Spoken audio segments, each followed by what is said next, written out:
नमस्कार, आइमा मीडिया में आपका स्वागत है। ऑल इंडिया मजलिस इत्तेहादुल मुस्लिमीन प्रमुख असदुद्दीन ओवैसी ने कांग्रेस नेता प्रियंका गांधी पर जमकर प्रहार किया है। ओवैसी ने प्रियंका गांधी से पूछा कि पिछले लोकसभा चुनाव में आपका भाई अमेठी में चुनाव हारा, क्या वहां से मैं लड़ा? गौरतलब है कि हाल ही में प्रियंका गांधी ने रायबरेली में अपने भाई और कांग्रेस प्रत्याशी राहुल गांधी के पक्ष में प्रचार करते हुए ओवैसी पर आरोप लगाते हुए कहा था कि असदुद्दीन ओवैसी जी सीधे तौर पर भारतीय जनता पार्टी के साथ काम कर रहे हैं। तेलंगाना के चुनाव में ये बात बहुत स्पष्ट हो गई है। प्रियंका गांधी के लगाए गए आरोप पर ओवैसी ने प्रतिक्रिया देते हुए कहा कि आपका भाई अमेठी हार गया, क्या मैं वहां आया और लड़ा?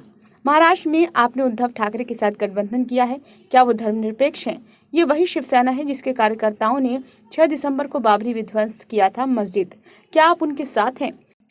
ओवैसी ने गुरुवार को एक सार्वजनिक जनसभा में कहा कि आपने दिल्ली में आम आदमी पार्टी के साथ गठबंधन किया है, वहीं आप जिसने जम्मू कश्मीर में धारा 370 हटाने में भाजपा की मदद की और आप हमें बीजेपी बी टीम कहते हैं।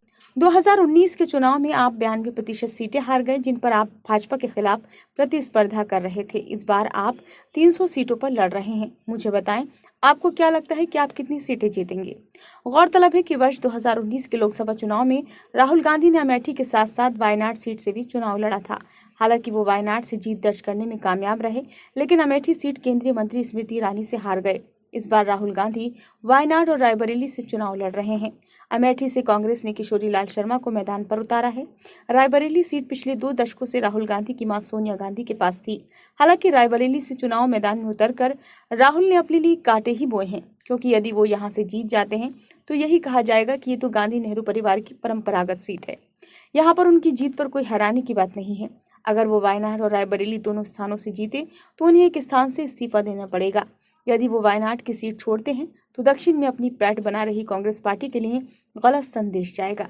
यदि वो रायबरेली की सीट छोड़ते हैं तो उत्तर प्रदेश में अपना वजूद तलाश रही कांग्रेस के लिए ये अच्छी खबर नहीं होगी।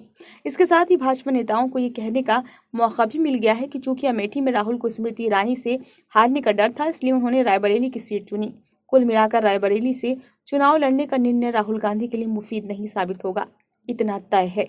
ये वीडियो आपको कैसा लगा? यदि अच्छा लगा हो तो लाइक करें और कमेंट बॉक्स में अपने सुझाव दीजिए।